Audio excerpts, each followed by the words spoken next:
This channel does not promote any violent, harmful, or illegal activities. All content provided by this channel is meant for an educational purpose only. চূড়ান্ত যে চরমতম শাস্তি সেটা মমতা বন্দ্যোপাধ্যায় প্রথম দিন থেকে বলেছেন, ফাঁসির শাস্তি, মৃত্যুদণ্ডের শাস্তি, সেটাই চাই।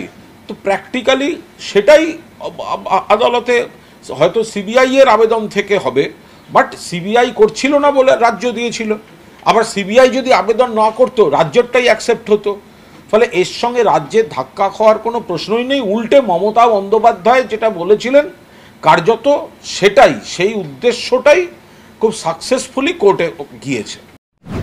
যেখানে বাজি কারখানা আছে, আপনারা দেখুন গোটা ভারতবর্ষে বাজি কারখানা, এটা একটা বিপদের ঝুঁকি থাকে।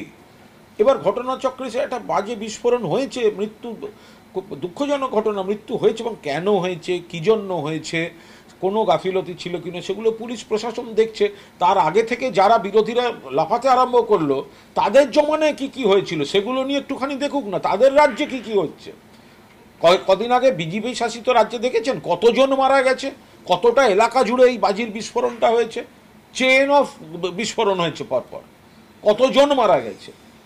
মৃত্যু কোনো জাস্টিফাই করার নয়, কিন্তু দুর্ঘটনা যদি ঘটে যায় সেটা পুলিশ প্রশাসন দেখছে। অপোজিশন মানেটাই কি? শকুনের রাজনীতি। একটা ঘটনা, দুর্ঘটনা ঘটেছে, তো এই শিবকাশিতে যখন ঘটেছিল, যখন দিল্লিতে ঘটছে, যখন অন্য রাজ্যে ঘটছে, যখন আমাদের রাজ্যেই আগে ঘটেছে, আরে দুর্ঘটনা ঘটেছে। এটা তো সিপিএম জমানার রশিদ খানের আরডিএক্স বোঝাই বউবাজার উড়ে যাওয়া নয়, বউবাজারের বাড়ি উড়ে যাওয়া নয়।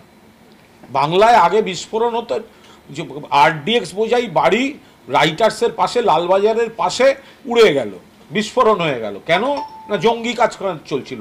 কারা জঙ্গি? সিপিএম এর বন্ধুরা, রশিদ খান। তো সুতরাং এটা তো সে ঘটনা নয়। এখন বাজি কারখানায় দুর্ঘটনা এবং কেন ঘটেছে, কার দায়, সেগুলো পুলিশ প্রশাসন দেখবে। প্রশাসন চায়, সরকার চায় একটাও না ঘটুক, কিন্তু আজকালকার দিনে অন্য রাজ্য থেকে এসে অস্ত্র নিয়ে কেউ একটা অপকর্ম করে যাচ্ছে, কখনো সেটা পুরোদস্তুর ক্রাইম, কখনো আবার রাজ্যকে একটু নেগেটিভ খবর করানোর জন্য পরিকল্পিত কোনো চক্রান্ত হতে পারে। কিন্তু মোটের উপর দু একটি বিচ্ছিন্ন ঘটনা ছাড়া আইন শৃঙ্খলায় সবচেয়ে ভালো পশ্চিমবঙ্গ গোটা দেশের মধ্যে। কেন্দ্রীয় সরকার যদি কোনো সক্রিয় কার্যকরী পদক্ষেপ না নেন, বাংলাদেশে একের পর এক এমন কিছু ঘটনা ঘটছে, এমন কিছু ভাষা প্রয়োগ হচ্ছে যেগুলো নিশ্চিতভাবেই কাম্য নয়। এমনকি বাংলাদেশের অস্থিরতাকে ভারত বিরোধী কোনো আন্তর্জাতিক শক্তি তাদের মঞ্চ হিসেবে ব্যবহার করছে। একটা বাড়ি বা একটা কোথাও কোনো স্থাবর কিছু জিনিসে ধ্বংস করতে পারে কিছু দুষ্কৃতী, কিন্তু ইতিহাস তো মুছে ফেলা যায় না। এইভাবে একটা ইতিহাস এবং সেই জায়গা থেকে কোনো ঐতিহাসিক চরিত্র তাদের তো মুছে ফেলে দেওয়া যায় না। কিন্তু এটা কেন্দ্রীয় সরকার, তাদের উচিত অবিলম্বে কার্যকরী ভূমিকা পালন করা।